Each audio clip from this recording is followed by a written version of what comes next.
रात 9 बजे लगभग अचानक मुझे एलर्जी हो गई। घर पर दवाई नहीं थी, न ही इस समय मेरे अलावा घर में कोई और।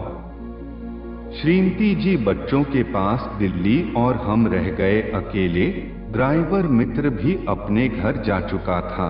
बाहर हल्की बारिश की बूंदें सावन महीने के कारण बरस रही थी। दवा की दुकान ज्यादा दूर नहीं थी। चाहता तो पैदल भी जा सकता था, लेकिन बारिश की वजह से मैंने रिक्शा लेना उचित समझा। बगल में राम मंदिर बन रहा था। एक रिक्शा वाला भगवान की प्रार्थना कर रहा था। मैंने उससे पूछा, चलोगे? तो उसने सहमति में सर हिलाया और बैठ गए हम रिक्शा में। रिक्शा वाला काफी बीमार लग रहा था और उसकी आंखों में आंसू भी थे। मैंने पूछा, क्या हुआ भैया, रो क्यों रहे हो और तुम्हारी तबीयत भी ठीक नहीं लग रही? उसने बताया, बारिश की वजह से 3 दिन से सवारी नहीं मिली और वह भूखा है, बदन दर्द भी कर रहा है। अभी भगवान से प्रार्थना कर रहा था कि आज मुझे भोजन दे दो, मेरे रिक्शे के लिए सवारी भेज दो। मैं बिना कुछ बोले रिक्शा रुकवाकर दवा की दुकान पर चला गया। वहां खड़े खड़े सोच रहा था, कहीं भगवान ने तो मुझे इसकी मदद के लिए नहीं भेजा है, क्योंकि यदि यही एलर्जी आधे घंटे पहले उठती तो मैं ड्राइवर से दवा मंगाता। रात को बाहर निकलने की मुझे कोई जरूरत भी नहीं थी और पानी न बरसता तो रिक्शे में भी न बैठता।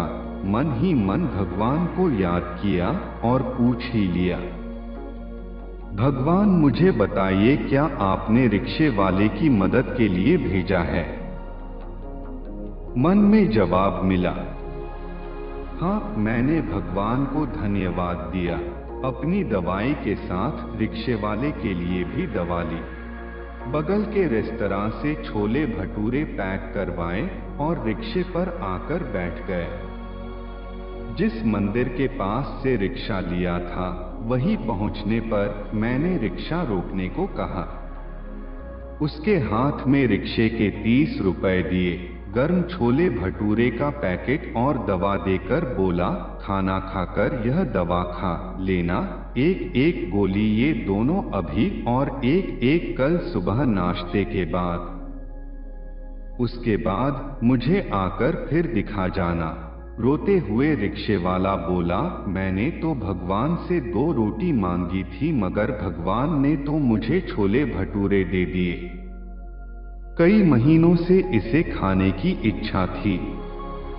आज भगवान ने मेरी प्रार्थना सुन ली और जो मंदिर के पास उसका बंदा रहता था, उसको मेरी मदद के लिए भेज दिया। कई बातें वह बोलता रहा और मैं स्तब्ध हो सुनता रहा। घर आकर सोचा कि उस रेस्तरां में बहुत सारी चीजें थीं, मैं कुछ और भी ले सकता था, समोसा या खाने की थाली, पर मैंने छोले भटूरे ही क्यों लिए? क्या सच में भगवान ने मुझे रात को अपने भक्त की मदद के लिए ही भेजा था? हम जब किसी की मदद करने सही वक्त पर पहुंचते हैं, तो इसका मतलब उस व्यक्ति की प्रार्थना भगवान ने सुन ली और हमें अपना प्रतिनिधि बनाकर उसकी मदद के लिए भेज दिया।